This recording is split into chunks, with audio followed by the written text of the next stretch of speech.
I am not Jody Lai, but I am flanked by two men in flannel. This is, of course, the AutoGuide Show, and we are the editors of AutoGuide.com and its various sister sites. This week, we'll be talking to you about the Alpina B7, the BMW X5, the Hyundai Veloster, the Subaru BRZ, and all of the fun new cars that debuted at the Paris Motor Show. As always, we show these episodes every other Friday. And you can subscribe to us on YouTube or your favorite podcast client. We also answer a couple of questions that we get from our readers. This week, we have one very fun question. I hope you guys are excited about this. Absolutely. So excited. From Elton Easy. Actually, Elton LZ. Sorry, I can't even read right now. What is the best car to learn how to drive a manual? Any car with a manual, pretty much. So you think all manuals are created equally, Sebastian? Yes, I do. I think they're all wonderful and great, and I think a V10 Viper is just as good a car to learn to drive a manual on as a Beetle. Probably something old that you don't care about too much. I learned to drive on actually the car that I drive now, which is a 2001 Beetle, which is good because you can teach other people to do it, and the consequences if people start burning it up aren't that big. Okay. Yeah, to that end, I learned on a 90-something Jeep, a mid-90s Jeep, which was another good thing to learn on. You can kind of, if you stall it, if you screw it up, you don't have to worry about ruining the transmission. And I find a modern-day car, let's say it's a new, I find Volkswagen manual transmissions are like this in new cars. They're ridiculously easy to drive. They're impossible to stall. The gear doesn't have, or the gear selector itself doesn't have good feedback. It's really vague. And for that reason, I feel like it's kind of learning a manual transmission on easy mode, and if you learned it that way and then went to like something like an old Jeep, let's say, you would be like, this feels completely different, this isn't what I'm used to. So it might be beneficial to learn on something older and then make the step up to something newer instead of doing it vice versa, because it might, you might as well get the hard part out of the way first. I also find that older cars can sometimes still have that vague shifter feel as well, and you can get lost in first or second or whatever. But I do know that there's a lot of new cars that are notoriously easy to drive manual, and I think it's a good place to start. I think starting on easy is the way we should start. We shouldn't just put somebody... Actually, it is funny. I mean, if you've driven a manual Subaru, those are terrible experiences because they have very little feedback in the clutch. They stall almost instantly if you get it wrong, so you've really got to feed the throttle. The engagement point is right on the floor. So I would say, if you have a manual WRX, you actually don't need to do leg day at the gym. You just have to, just on your right leg, I guess, because your left leg will be jacked. And I will say that a couple of the economy cars out there, like say from Hyundai, I've always had a really good vibe with the Veloster. I found it to have a very forgiving bite point or friction point that can get you started really, really easily, and I find that's a very easy car to get going with. Yeah, and to sort of go against what you said, my brother has a 48 Jeep CJ, and it doesn't have synchro mesh on first gear, and that is learning on hard mode. Yeah, absolutely. And totally unnecessary, so there aren't that many cars this is not a useful mesh. skill any longer. Well, it's learning fun. It's not a skill that I have, so... Yeah, so maybe learning easier is the way to go. So something newer is, that's probably what I would say. So you learned on a Beetle. Yeah, I learned You learned on a Jeep. A Jeep. Okay, I'll tell you what I learned on. It makes no sense. I learned on an R33 Skyline, one of the first ones imported into Canada, and I learned with my left hand, which was really it was really weird. I'm right-handed, so. Learning it with your left hand and then switching to your right hand was way easier than I think going the other way around. I still have never driven a right-hand drive car at all, but I've never had to do that with my left hand. I've driven one. It was a Fiat 500, the 60 horsepower budget one that you rent if you go to Europe. And the only scary part about it was how slow it was merging onto the highway. So you figured it out pretty quickly. Yeah. I didn't find it too hard, actually. It's sort of just like dyslexic driving. You just got to flip it, right? I think the really important part, though, is not to be overwhelmed by it, because it's not that hard. It is. There's a steep learning curve, but it levels off really quickly. I have a friend who went out and bought a Jeep, and he had never driven manual before, and he learned on his test drive at the dealership. which would have been bad behavior, but he did end up buying the car, so it's fine. But you know, very car he drove? Yeah, apparently. That's the car that he learned on. He was like, you need to buy this now that you've He's heard like, yeah, I'm gonna go buy this. But he figured it out, you know. It's not easy, but as I said, the learning curve levels off at the top. So it's like it's hard immediately, but once you get it, it's not that hard to get. That's really funny though, because I've always been told in the other ways that if you get a car that has a lot of torque, it just like rolls into gear super easy. True. So the more performance oriented, or like a big V8 or a truck, really works wonders if you're trying to learn how to drive manual in some ways. Yeah, it might be easier.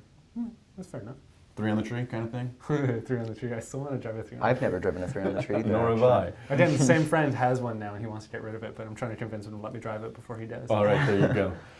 So thank you, Elton LZ. I really appreciate that question. And if you guys want to get in touch with us and you have your own questions to send us, be sure to send it at tips@AutoGuide.com, or you can leave a comment on the YouTube channel. We read everything, even the mean things, and we prefer it if you were a little bit nicer on YouTube, to be honest. Come on, guys. Let's get started with the news. Our friends Jody and Craig went to the Paris Auto Show. That's where Jody picked up what kind of bug or sickness, and that's why she's not on the show this week. Strange French illness. Or she's just really tired from all the travel. There are some really cool cars. I think the highlight of the show must have been the BMW 3 Series. That's what everyone is talking about this week, right? Yeah, and it's hard to blame them. I mean, it's a big deal whenever BMW rolls out a new 3 Series. And this one does seem to be a bit controversial, wouldn't you say? I would definitely say that. Sebastian, do you agree with me on that? I don't think it's controversial. I just think it's ugly. I don't think it's that. I think that we all agree, right? It's not a particularly attractive car. It looks like it's trying to be Lexus at the back, Mercedes in the middle, and then, I don't know, I guess still BMW at the front, but... And I was thinking about it. I mean, the BMW 3 Series is a car that really defined the sports sedan segment. And I think it's really lost that place in the totem pole. I think the Mercedes C-Class is a gorgeous looking car. The Audi A4 has a high-tech cabin. And then there's other cars that are coming with better driving dynamics. Even the Cadillac ATS, I think, drives better than the now outgoing 3 Series. And the new Genesis G70 has really just stolen BMW's lunch altogether. Yeah. This thing really had to surprise us. It had to show everybody that BMW is back on top, and I'm not sure it did that. No, well, it's following Mercedes in with the voice recognition, so you can say, hey, BMW, and it'll talk to you. Or you can give it a fun name, like Klaus or something. A fun name like Klaus. Wait, you know Sebastian. You know those Germans. They love fun stuff. You can name the AI in the car? Yeah, according to... Yes. Yeah. Can you name it anything you want, or do you choose from a list of names? I'm not 100% sure. All of the names we were given here are like German names. Hey, Fraulein. Hey, Klaus. Or maybe Gunther or Hans. Okay, there's some things we've got to talk about here. I think the interior is now more high-tech. I've seen this in the 5 Series and 7 Series and the new X5, which we'll talk about later. It's about time that they've updated the cabin of the 3 Series. It started looking really dated. The layout is very similar, but they've added a bit more digitization in there. And to be honest, it's not the worst looking cabin. And they say they spent a lot of time on making it easier to use and stuff. So that's worthwhile. That's probably a good thing. It looks a lot less cluttered than a lot of other BMWs right now. Yeah, which is nice, I think. The X2 just looks like you covered everything in adhesive and dumped the parts bin in through the sunroof. But this is a lot more clean. Yeah, absolutely. I mean, it's the opposite of the exterior, which is a little too busy, a little bit too all over the place. Right. I said that the taillights look exactly like a Lexus IS. It's scary how much they do. There's lots of body lines that are kind of going nowhere. This one that runs along the rocker panel, it sort of just ends up going nowhere. There's other lines that go nowhere. Yeah, and see, that's where that inspiration from the Lexus IS comes from. The Lexus IS has that front rocker line that goes all the way through the middle, and then it tails out near the top end of the taillight. This car just has it in the middle with no connection to either sides of the car. It's very weird. Yeah, there's some very strange design decisions on this car. Yeah. There's a weird chalk just behind the C-pillar. You can see it here. We can show it on the screen in the broadcast, but and it's just this like this weird thick bit right behind the back like quarter window for the rear seat passenger, and it's there for no reason. It's like the messiest piece of design ever. Aw. So I think there's some weird design decisions on this car. I think BMW needs to go back to Bauhaus, man. They knew, like they Not had. this. I know. Sebastian look, has said this in the office a million times, and we just tell him to be quiet or we ignore him completely. So why don't give it? Here's your Give audience. the Bauhaus speech. Do your thing. Look, I think I know that complaining about old BMW was better is boring. But it was. There's a reason everybody says it. They looked great. And then Bangle came in, and it was like, you know what would be great if we didn't design a car and we just let a piece of clay fall on a table and called that a car. And then they've never quite gotten over it. And like the new 5 Series looks pretty good. There's been some interesting stuff, but this is a step backwards. At least in terms of engines, this thing might be a pretty big improvement. We know 2 models in particular are coming to North America. The 330, which will be powered by a 2-liter turbo 4, and there's also a new M340i, which sounds super good, making 382 horsepower and 369 pound-feet of torque. It'll do 0 to 60 in 4.2 seconds. That's good, yeah. That's good. That is That's really M3 fast. numbers, actually. Yeah, that's really, really fast. When you consider that that's a mild performance sedan, that's very impressive. So I think BMW might be trying to get some attention back with the driving dynamics of their car. Maybe not the exterior design, but it seems like they're trying to make a very fast car again. Yeah, and BMW powertrains are still good. Yeah, the engines are snappy and smooth, and they have great torque from all RPMs. So I do think the powertrains will still be good on the car. It's very interesting. This car will be built in Munich, China, and Mexico, and then will be available to drive in spring 2019. It'll cost about just over $40,000, which I think is a lot for a 3 Series. Yeah. It's bigger than ever, though. And lighter, too. Yeah. They are always managing that, bigger and lighter. Bigger and lighter. I don't New understand. How do cars keep BMW getting 3 heavier? Series, the best ever BMW 5 Series. Another car that debuted at the Paris Motor Show that caught my attention, I'm not sure if it caught it for the most positive reasons, is this 911 Speedster. Everyone says it's ugly, and I like it. I think it's ugly. Yeah. Tell me why you like it, because first of all, I hate the name of it. I think it's stylish. It's a cool little retro throwback. I liked the other Speedster too that everyone said was ugly. The most recent one that came before this one. Okay. I think they're cool. I think it's a cool alternative to a normal convertible or even the Targa. I also like the Targa a lot for what it's worth. Okay, the Targa's cool. Yeah. They keep trying to do this, and every time the Speedster, like the original Speedster was cool, like the one that they're all trying to harken back to. Every subsequent one has looked awkward and weird. This one suffers the same problem that the R8 convertible suffers, where the deck is like the size of a battleship. It's ridiculous. The rear deck is very long. It's so long. And look, it's not that I hate the Speedster, or the 935 for that matter. It's ridiculous. It's just a way for Porsche to fleece rich people and for them to like perform their wealth. I don't know. It's been kind of interesting to watch Porsche slowly move up market like that in recent years, where it's like very slowly they're introducing things like a 935, which is an $800,000 911. We'll talk about that in a second. Things like this, which is only limited to 2,000 units, and so under 2,000, 1948. Right. So it seems they're becoming even more exclusive, even more expensive than ever before, and Porsche didn't always occupy that space. This does seem like limited numbers. Yeah, this seems like a modern day thing. Yeah. It's a very, very hodgepodge thing. It's got a naturally aspirated flat 6, it makes 500 horsepower. It's a convertible GT3 then. It's kind of, yeah. And but the body is based on a Carrera 4 Cabrio. So it's a little bit of here and there. Yeah, well. Another car that's blown my mind is this 935. This is what you mentioned. I don't think this debuted at the Paris Motor Show. It actually debuted, I think, a week before at the Rennsport reunion, which happened in Laguna Seca Raceway. Or what is it called? WeatherTech? WeatherTech Laguna Seca. WeatherTech Raceway. Mazda. It's going to be hard to get used to that name. The not Mazda Raceway at Laguna Seca. Yeah. Essentially, this is a track-only version of the 911 GT2 RS, which I didn't realize was not a track-only car. That's a road car. Apparently. Surprisingly. For some reason. The 935 harks back to the original 935, a car that was nicknamed Moby Dick because of the size of the tail, if I remember correctly. Yeah, that was the last one. And either give me Moby Dick or nothing. Give me that long whale tail or I don't care. And this looks a little funny, mainly because it has no headlights. That kind of weirds me out. Yeah, it's a bit weird. It's a bit weird. And it's probably not going to win an overall victory at Le Mans, so I don't really care.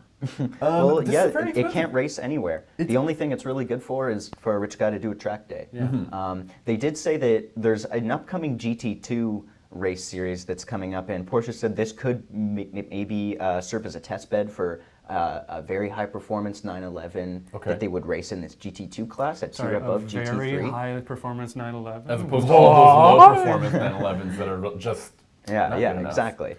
So it could maybe one day the technology from this could hit the road in some way, or hit the track rather. But I think it's, like I was saying before, it's interesting to watch Porsche chase this highly exclusive, very limited market, $800,000 Porsche 911, and they got over 200 order requests for it. So and there's like 70. There's 77, yeah. Oh, yeah. So it is an interesting way to try and cash in on the love that people have for the secondhand market. Like everybody's trying to come out with these things. Like Infinity's trying to make up classic cars with its concepts.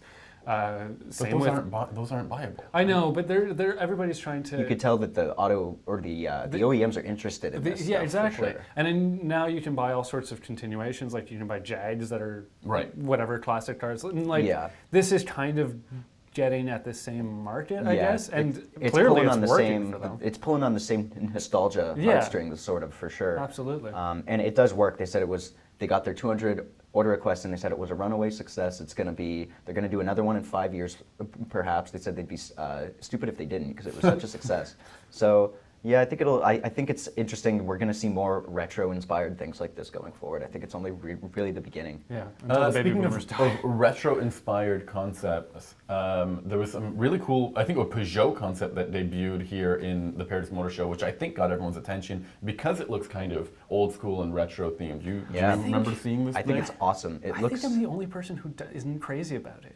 What don't you like about it? I think the headlights don't look that great. I really like the 504, and I think my problem is that it's kind of uncanny to me. It's like a 504 that's been sort of puffed up and looks like it's been stung by a bee. I don't hate it. I'm not upset about it. I'm just not wild about it. I think they modernized it well. It's well executed, I think. I love the blue velour velvet interior. That's so cool. I mean, how could you not love blue velour velvet? I'm actually in love with this thing mainly because it reminds me of the Nissan IDX in that same retro. And that's based on a 510 where you've got the first digit right, okay. Except Peugeot is actually cool enough to maybe put it into production. Yeah, hopefully. And I think that's it. What we'll talk about from the Paris Motor Show. Sebastien, you've also done a little bit of globetrotting and saw some pretty neat new cars, including this Audi E-Tron. Well, speaking of Paris, it had its European debut in Paris, and then it had its world debut in San Francisco and they had the drone thing where they were making the four rings outside, and everybody was out for that. It was interesting. The E-Tron looks like it's the real deal, honestly. It's starting at $74,000 in America. It's going to have like 250 miles of range, although EPA numbers haven't been officially released yet, so don't take our word for that. Okay. It looks good, honestly. I'm a little bit upset that Audi won't do the two-tone thing in America. They haven't, or they told me anyway, that it's just going to be single-tone because they're worried that you can have the plastic rocker panels. Okay. And you can have those painted a different color, but they said that reminded them too much of a Tiguan. And I disagree. I think it looks really good. But otherwise, interior looks great. It's got those it's got the digital rear view mirrors, which means that you have a screen inside, although those aren't legal yet in America, so you can't buy it from That also sounds day one. Very, very expensive, especially if something gets broken. Yeah, fair enough, but what part of this car isn't going to be expensive to replace? I suppose that's right. It also seems like you're fixing something that's not broken by over-engineering the side Their of your argument ear is that aerodynamics are a big deal with electric cars because range is such a big point, deal. That's their argument for it. I think it's worth mentioning with the e-tron that they won't be stocking it at dealers too. Yeah, that's a weird decision. I'm not 100% sure on why they decided to do that. Scott Keogh had some sort of rambling thing where they're, well, wouldn't it be great if we didn't have to do dealerships? Except that he didn't actually say that because he can't upset the dealerships. I mean, and there's no way that could ever be feasible. You have a network of dealers. They're never going to stand for just being singled out. Yeah, well, I think the idea is that they're not going to stock a whole bunch of them. You're going to have to special order them, but they will have one or two that you can probably test drive. See, then that just doesn't work with what he said. I agree with what he said, mainly because anybody who talks about buying a new car, they go into a dealership and they have the worst experience of their life. Yeah. And they don't ever want to repeat that ever again until they find a dealership that they like, and then they can stick to it. Mm-hmm. That's what I think makes Tesla so successful, is that people don't have to deal with dealerships. Mm-hmm. That was Saturn's only claim to fame. They made terrible cars, but they had no dicker pricing, so everybody was like, yeah, fine, if we don't have to deal with a dealership, we'll buy a Saturn. Yeah, all Saturns were terrible. And dealers? The Saturn Sky, for example, love that thing. Yeah, dealers can be bad whenever they get some kind of like new and special product too. So if then they put a markup on it. Yeah, for instance, with the e-tron, they're like, oh, this is the electric one. I don't know if you can afford this. I don't know if you're ready for it. There's actually a big sticker markup on this one. Yeah, so I've heard that the Kia dealers, they do that with the Stinger. The Honda dealers do it with the Type R. Mm-hmm. The Acura dealers do it with the NSX. And I could see it happening with this too one day. So. But to pull back a little bit, and let's leave the dealers alone for just a minute. It also does seem to be the way that things are going for all the electric cars. Yeah. Polestar one, which I'm going to be talking about in a minute, they're going to do all sort of Spaces with no stock. It's the Tesla thing. Spaces. Spaces. And it's not a dealership. It can't be a dealership. It's a retail storefront. Yeah, exactly. But no, it's a space. No one wants to use the word retail or store. They want to use, everyone's in this gig economy, we have spaces. So I don't know, maybe it's the way that EVs are going, and that seems to be what people want to sell these expensive things. Okay, then talk to me about this Polestar. You also got to see the debut, the North American debut of the Polestar 1? I thought that was at Pebble. I was there to talk about the Polestar Spaces. My mistake, yes. Yes, which is, they're going to have one in New York. They announced that. It's going to be around next year, and more other places, though they won't say where. California. You okay there? I think I'm coming down with what Jody had. But yeah, so it's really interesting. They also told me that they have a plan for what to do after. Well, okay, so Polestar couldn't talk about Polestar a lot, and so we ended up talking about Volvo a lot. But they were saying, because... you were there, right? I was there. But the launch is still a year away. So they're advertising this car a whole lot, but they're not going to start building it until next year. So it does seem a little early. But anyway, they have to build up excitement. They're excited about it. Which is a very beautiful car. It's, 600 horsepower, 1,000 pound-feet of torque. All sorts of stuff. But anyway, so what they're going to do is you can do, if you can't afford a Polestar 1, and then somebody else decides that they wanted to rent it, do the, not Care by Polestar, but do the Care by Volvo thing, and they return it after a year, you could come in, pick that up. It's called a resubscription, and it'll be cheaper. So that's a way of, not throwing out the cars after 3 years. That sounds like a lot of complicated ways to just get somebody into a car. Well, you see, because it's all about smartphones now and how we interact with smartphones. And the sharing economy. And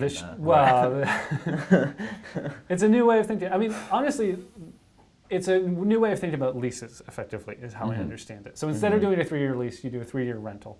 And then you hand it back in at the end of your 3 years, as you would be doing with your lease. And this is their advantage is that they can come back at you and say, well, why don't you re-up with us, do another 3-year contract, and that keeps the customer base coming back and back and back for them. Right. And then for you, they're saying that the advantage is, well, you get insurance, you get all these other convenience. You get all this other convenience. So, yeah, it's an idea. Yeah, hard to say how it will work before you see it in practice, I guess. Exactly. And they're figuring that the Polestar 1, because it's $155,000, probably won't have that many renters. So this will be a Polestar 2 or a Polestar 3 thing. Okay. And that's what they're going to be naming their car? That's official. Very Mazda situation like that? Yeah. Or the new AMG, isn't that called the 1? The AMG Mercedes 1 or whatever. So everyone is just calling their car 1? Yeah, basically. Okay, cool. There's going to be a lot of 3s. We got the 3 Series, the Model 3, the Polestar 3. I mean, Mazda 3. Yeah, the Mazda 3. So many 3s. I really hope they don't botch this like delivery process because this looks like a really pretty car. It seems really interesting with a carbon fiber body. It has 600 horsepower, although I don't quite understand how that's going to work because the combustion engine sends all the power to the front wheels and the electric motors in the back. Yeah. Yeah, I don't know. Well, there are two electric motors in the back that we can have real torque vectoring. A bit of an oddity to drive. I'm looking forward to hearing some feedback from it. Is it going to be a sports car or and is it's it going to be a Grand Tour, right? Like, Grand Tour, and it's going to be it front-biased power delivery too, which is a little unusual. Okay, so we probably spent about half an hour talking about nothing. We have some cars that we've driven. Jody, don't you like how we're doing this podcast this week? Come on, it's very good. I got to drive a new car, which I had to explain to everybody because it didn't make much sense. It's called the Alpina B7 Frozen Grey Exclusive Edition. It's 2018. So here's what I had to explain to people. Alpinas are specialty versions of BMWs. Basically, if you think your BMW is too mainstream, you get an Alpina. And these ones are touched up in every way. They're made essentially in the same factory as the BMW. They have more power. They have fancier interiors. They have changed badges and names. And they stand out a little bit more. So the one I had is based on 7 Series. It uses a 4.4-liter twin-turbo V8, kind of like what's in the M5. It makes 600 horsepower. It can do 0 to 60 in 3.5 seconds or so. It's very quick for a big vehicle. It's also been done up nicely inside. It's got this BMW individual full merino leather. It's got contrast stitching. It's got a hand-finished steering wheel with contrast stitching. And it's got I refuse to drive anything that doesn't have a hand-finished steering wheel. And it's got piano black interior wood trim. And the exterior is covered in chalkboard paint. And the exterior is, it's called Frozen Gray, so it's this matte gray. There's only 7 of these vehicles with this paint finish, and there's going to be 7 in a black and I think 7 in another color. I'll say maybe white, just to go with the theme of things here. So it's essentially 1 of 21 in one way or another. It's very expensive. Comes in super boring colors. Yes. And I really enjoyed driving it because it was sporty, it was very quick. But then when you didn't want to drive it that way, it was extremely comfortable. Extremely comfortable. Especially the fact that it has these special Alpina 21-inch wheels that are huge. That was impressive. You chauffeured me around for a little while. I was in the back seat. It did look pretty badass. It's a cool looking car. You just made fun of the chalkboard paint. Does look like chalkboard paint. But you're telling me it still looks badass. No, it's a sinister looking car. It looks mean. I think it does look pretty cool. I was joking about the matte black paint, but I do think it's well executed. And it's not the same as matte. It's that frozen gray. It does look pretty neat, I will admit. Here's the problem with it, though. Yeah, I know what the problem with it is, so tell me what it's the M6. It's the M760. The M760 is another vehicle built by BMW with BMW badges that uses a 12-cylinder engine that makes about the same amount of horsepower. It does 0 to 60 in about a millisecond longer. That 12-cylinder, by the way, is the same one used in Rolls Royces. Great engine. And it's about the same price too. Why would you not like? 12 This cylinders bothers is better me. than 8. I don't know what the situation is. Like, if you want, 12 cylinders is better than 8. It is. But 1 of 21 or 1 of 7 in this paint finish is better than however many first of all, exist. If we're just going to start counting how many cars are painted a certain color, that's just ridiculous. Yeah. Like, it's 1 of 7 in this paint code. It's like, well, I'm 1 of 7 Sebastians in the world who has, who's a wearing blue, a brown flannel shirt exactly. on that's a ridiculous. Friday. It's absurd. So, like, what's the point? It doesn't go that much faster. From the outside, it looks a little different, but, like, does the 7 Series look bad? Are we saying that I've seen so many 7 Series these days that it's positively pedestrian? Especially the M760. I mean, it doesn't look like a normal 7 Series. Exactly. You can tell that it's something special. But it doesn't have those Alpina wheels, so that's a thing. Yeah, because nobody who can afford a 760 can afford to go to an wheels. to HRE. I like the Alpina lip treatment and the lip spoiler. I think that's all well executed, well designed, all looks very good. The exhausts look pretty cool. The finishers on the exhaust look awesome. I think the badging looks really cool. Yes. But I would be wooed away by the Alpina, or from the Alpina by the B7, or by the M760. So you think M760 is better than the B7? I think it's more desirable for someone like me. I agree with. I like hearing that. And I'm less disappointed by the M760 because the Alpina, to me, like I think Alpinas are really cool, and I'd like the idea behind them is interesting. And this doesn't do enough. There's not enough tuning. Like it's got a more powerful V8, but the V12 is cooler. It's more interesting. The car is like 0.1 of a second faster to 60, but like. Who's doing that in a limo? Like Who's doing that in a limo? And it's not, I mean, it's a long wheelbase. It's not a limo, but yes. If Alpina does the M760 Li up, give me a call. Yeah. It would be very cool. So here's the funny thing about this. It has status only among other BMW drivers. Every time I went anywhere near a BMW enthusiast, and surprisingly, they just pop out of nowhere when you're driving There's a lot of an them. Alpina. There's a lot of them. They all look over and they give you a thumbs up. They're like, this is cool. There was a guy in a bright green M2. He was rolling down the highway and I pulled up right next to him because honestly, it's the easiest thing to do with this Alpina B7. It's the easiest thing to catch up with anybody in this car. And he looked over and he was just staring at the car and he was into it. He gave me a thumbs up and he took off. It was pretty interesting, and I got that by a bunch of other BMW fans, including classic BMW fans and new BMW fans. So this is for those people. The M760 I think appeals to anybody. I think it's the M760 is like rich investor who wants a nice BMW, whereas the Alpina's like rich car enthusiast. I feel like if you bought a car with a piston and a camshaft on the badge, it's like, I'm a car guy. So the guy in the green M2 is like, this guy's a nice car, he's rich, but he also is a car guy because he bought an Alpina, right? Just because of that badge. And it's people who need better lighting in the back seat too, because it's got that B-pillar light with soft light. It's so wonderful. Yeah, I mean, there's so many good weird stuff But if it inside shines that in your car. face, it makes no sense. Both of you guys actually took a ride with me in it, Yeah. and I tried to be as comfortable as I could while I was on the road, except for with you, actually. I took off a couple of times when I was in there. I felt ill. It's got a removable tablet in the back seat to control your seats in it. And Sebastien found out that when you're staring at a tablet while a car is moving at highway speeds or higher, it makes you nauseous. It does. It is nauseating. It is. No. It's. I mean, I am given to that sort of thing. I get car sick really easily. So maybe I'm not the best person to do this with, but like, what was wrong with just buttons? It was simple. It was right there. It was easy, and I'm having to figure out, okay, what sub-menu do I have to go into in this weird Samsung Note something? What did it change? What was the pad for? Everything. You can control your entire seat. It's like a fancy hotel room. It is a very fancy hotel room. That's a great way to describe the rear seats of a BMW, I think. You're also disappointed that they couldn't spring for the Apple iPad. It's like, come on, guys. Come on. $200,000 car. I imagine that has something to do with the ecosystem. Yeah, I'm sure that sure, the BMW app works with, it's more open on an Android ecosystem. In case we haven't talked enough about BMWs this week, I have another one to talk to you about. Guys, I drove the new BMW X5. What? And it looks very much like the outgoing BMW X5. Although all of it has been retuned, touched up in some way or another. It's what you can expect. There's a 6-cylinder and an 8-cylinder, and an upcoming E-Performance model will be plug-in. They say very good things about that. But I drove the 6-cylinder. Before I actually go into the 6-cylinder, they're the same displacement. They have the same, engine names. It's the X-Drive 30 and the X-Drive 40, or the 40 and the 50. I can't remember the numbers now.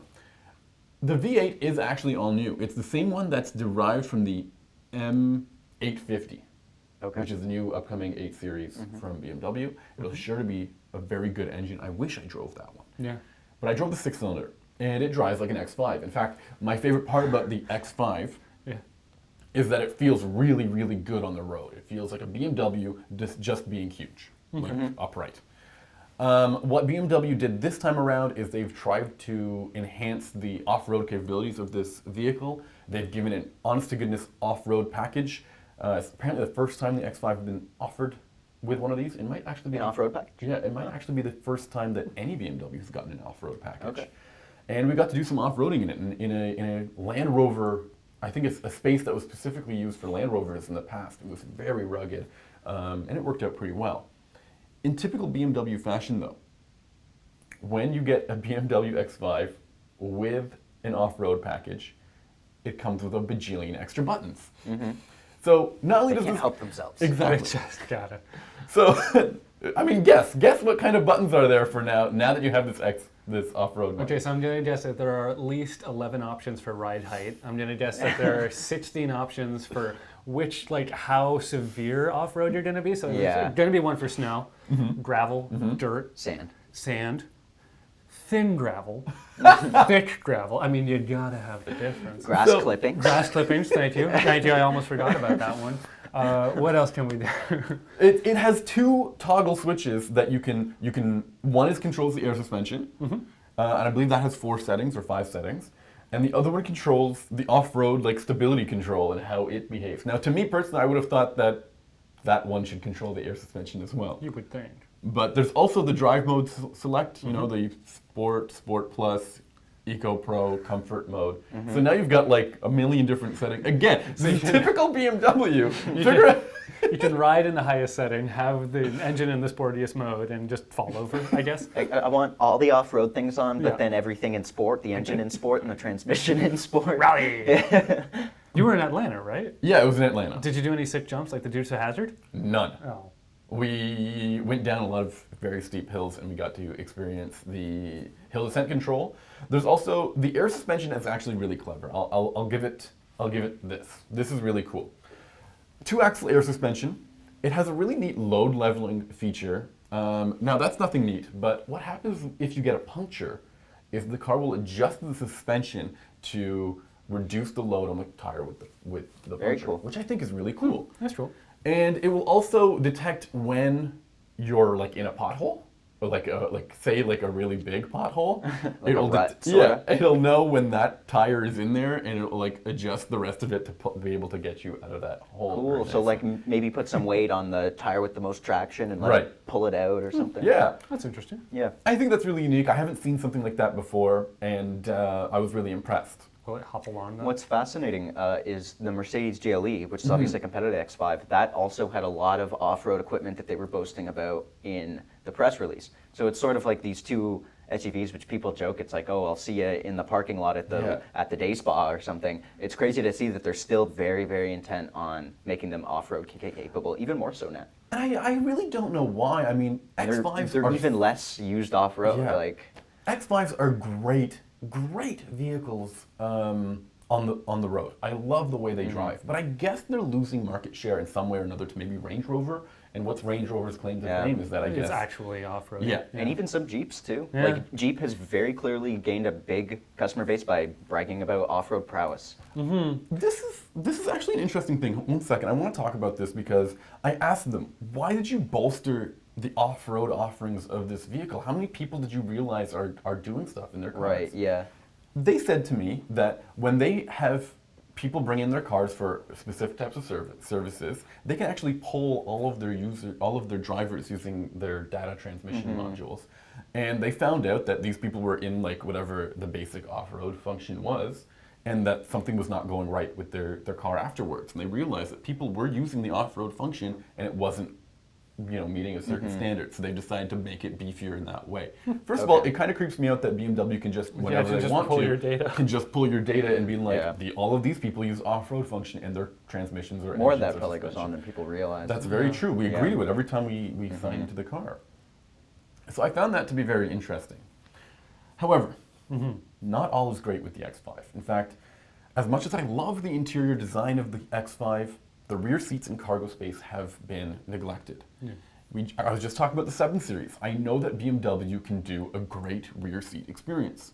Comfy, big seats. Tablets, big old screens. It's great. The X5 doesn't Bright really... lights. Yeah, bright lights. Bright lights. The X5 doesn't really have any of that. In fact, it is just about the same size it was in the outgoing model. The cargo space, in particular, has not been improved, which is a problem because I don't think the X5 has very good cargo space to begin with. There is a really neat trick feature that they showed me. There are these metallic running boards in the cargo space. You put your cargo on it and you can slide your stuff on it. So you can Doesn't that also sound like it'll slide around when you're driving? So they've managed that. In the middle of these metallics, these chrome strips, are these rubber no-stick feet. Okay. So when you drive, I can't remember what it is, either the rubber lifts like a millimeter or two, or the chrome drops a millimeter or two, but these it's like the bottom of your laptop. You know how these are not supposed to slide around, but they are? What was wrong with carpeting?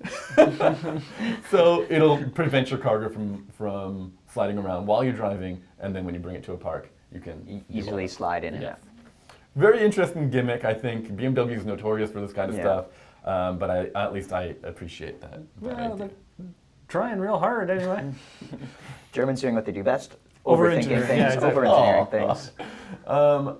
I'm excited about the new GLE. It's been a very long time since the GLE has been upgraded, so I'm looking forward to driving that, because right now the X5 just looks like it has what it takes to take over this segment. There's the Cayenne, but that's, kind of... Well, that's a little bigger. Yeah, a little bit, and it feels a little bit like A bit higher. you're trying really hard. Yeah, Yeah. in a Cayenne. And the Range Rover Sport, which I think is getting a little long in the tooth now. Yeah. So the GLE, I think, will be a really solid competitor. I can't wait to see what they do. Yeah, with it. yeah. The GLE it's coming out right at a good time too. It's sort of coming out after the X5s. They were able to see what BMW did with that, and it's coming in when, like you said, the Range Rover's a bit older. So yeah, it'll be interesting. Okay, let's stop talking about BMWs for at least, 10, 20 minutes. There are other car I companies. out am there. contractually obliged to tell you that BimmerFest.com requires you all to talk No, about no, they don't. BMWs. Stop it. Stop plugging your site. Sam, you got to drive some pretty cool cars, man. I did. Fun ones, that's for sure. Hyundai Veloster Turbo with the Subaru BRZ. Me and Jody compared them back to back. Two very fun, approachable, entry-level, sporty products. And I realized, I know I feel like I'm a bit late to this party, but guys, the BRZ is a really fun car. That's a fun vehicle. It is a fun vehicle. I obviously knew it was a fun car. I knew it was good, but I think it's so well balanced. The engine is a peach. It revs nice and cleanly and smoothly. It sounds cool. It handles great. It's usable every day. It's good on gas. It's cheap to keep on the road. I really, really liked the BRZ that I had. It looked cool. It was painted red. It had Brembo brakes. Well, It had the performance package. Yeah, it had the optional Okay. performance package. Well, you were also mentioning, because the big complaint, or the big thing that is going to come down in the favor of the Veloster is it's a full car. You can fit stuff in it. But you were telling us that you had it for a week, and the BRZ for a week, and you didn't mind it. Yeah, me and my buddy raced go-karts. We packed the car, we packed the trunk filled with all our equipment that we needed. We drove all the way out, like an hour out to the track. We raced all day. We drove home with 3 people. We were all we weren't fatigued at the end. We were pretty comfy. Found the car was great there and back. I was like, man, I could live with this thing. I only have a girlfriend. We don't do too much. We don't have a dog or anything like that, or kids or anything. But I could live with that car day to day, no problem. If you don't have a kid or you don't do anything where you need to transport lots of things, you could get away with owning a BRZ over the Veloster Turbo in regards to practicality, I think, for sure. I think it's... You don't think you're making any compromises in that regard? And we really should be talking about this Veloster, which is the newer of the two vehicles, Yeah, right? really. Is there anything, I set this up for you guys and I couldn't take part in the comparison because I find that there is a group of people who find the practicality of hot hatches far more appealing than the sportiness of these dedicated rear-wheel drive sports cars. And if you're telling me otherwise, the BRZ is actually quite practical. And I'll say from experience, I think it is a great car you can live with. I found the Veloster to be very easy to drive, very easy to get accommodated to. Definitely approachable, yeah. Yeah, Yep. and it's got it going in the right places. That engine is not bad at all. The transmission does a good job. It doesn't look bad. Handles great. Yeah. Handles really nice. Lots of grip. Handles really, really good. Huge improvement over the outgoing Veloster too. for sure. Absolutely massive. The jump from the last Veloster to this one is I cannot stress that enough. So big. This one drives awesome compared to the outgoing one. And it just looks so much better. The old one looks kind of fat and bloated now. You put this one next to it, it looks a lot more taut and tight. I really like it. What was your impressions going into this and then coming out? Are these two cars comparable? Are they not? Can you see merits on both sides? And which one? So it sounds like, without a doubt, if it was your money, it's under 30 grand, I suppose. These two If it was cars. my money, I definitely would get the BRZ. Okay. I feel like I'm definitely more of a person that believes in, instead of going like a tweener car, let's say like a hot hatch, I'd much rather have either a sports car or a luxury car. Right. I'd rather operate on the poles than in the middle. So I'm definitely more inclined to purchase a BRZ, I'd say. Okay. I do think that it's reasonable to compare these. I think if you add, let's say $30,000, you're like, I want something sporty. You might consider a sportier hatch like a Veloster Turbo, but you would also be cognizant that there's a real sports car in the way of the BRZ and the Toyota 86 out there too. Okay. So I think you would cross-shop them. I think I would end up in the BRZ, but the Veloster Turbo is a really, really good hatch to consider for anyone who might be looking at, I don't know, a Golf or something like that. Okay. I haven't actually driven the new Veloster yet, but it is that much better, right? Is it? Yeah, Oh, yeah. it's a lot better. And I'll be driving the Veloster N later this month, actually, and also looks I'm really good. really excited for that after having driven this normal turbo So version. that's what I was going to bring up. The BRZ has no second tier. It has no next level. I mean, Yeah. unless you go to the BRZ TS, which is, it does not have more power. It has more grip. And Yeah, and mine did have the performance package, which you get in the TS 18-inch as well. wheels and Brembo brakes. So, and then, first of all, do you think the BRZ needs more power? No, absolutely not. Agreed. Okay. You'd Do you ruin think it. the You'd ruin Veloster it. needs more power? Yeah, for It sure. needs it? Well, no, it doesn't need it. Well, but it can. You can. it you would will only be- make it better. It would only make it. Whereas I think the BRZ it would completely change the characteristic of the car, which is, I firmly believe that's why Toyota hasn't done it. Toyota knows what balance is, and they appreciate it, and I love them for it. And Hyundai doesn't, so they're going to put this in. No, but it's okay to have like more power in a front-wheel drive car. It's less about it's less about steering with the throttle and things like that, and balance, and you want the 50-50 weight distribution. I don't think that's as important in a hot hatch. I think it's okay to have a little bit more power to pull you out of the corners and things like that. Interesting. Less of a momentum car, let's say. So I think in knowing that the Veloster is getting 275 horsepower, it's like, that makes me laugh just knowing about it, because this one with, 180 horsepower or 205? 201 actually. 201 and 195, 195 pound-feet. Yep. That felt very quick, like more than enough than you would need day to day, let's say. Did you notice the difference in terms of power delivery between the two cars? I mean, did the turbo? Yeah. Yes. You feel the torque, like that 40 pound-feet of torque makes all the difference in the world. I mean, the BRZ, everyone knows Boxer doesn't have that much torque. Right. Unless the turbocharged. Yeah. Yeah, exactly. But that's okay because it's fun to rev it out, right? Right. That's so I think the torque makes a huge difference in the way these two cars drive. But I really like the 1.6 engine in the Veloster. It makes a strange buzzing noise in the car. When you're in the car, it has this weird kind of like almost cheap sounding buzz. The whole powertrain sort of makes this weird cheap sounding buzz, and it's very odd. Did you notice the noise in the BRZ? There's a very distinct noise of everything. Yeah, I was gonna say. Well, you can't really hear anything because there's just like roads and tire noise and wind transmission noise and, and the transmission's whining and the Boxer's making a whole bunch of noise. So yeah, it's definitely a loud car. Right.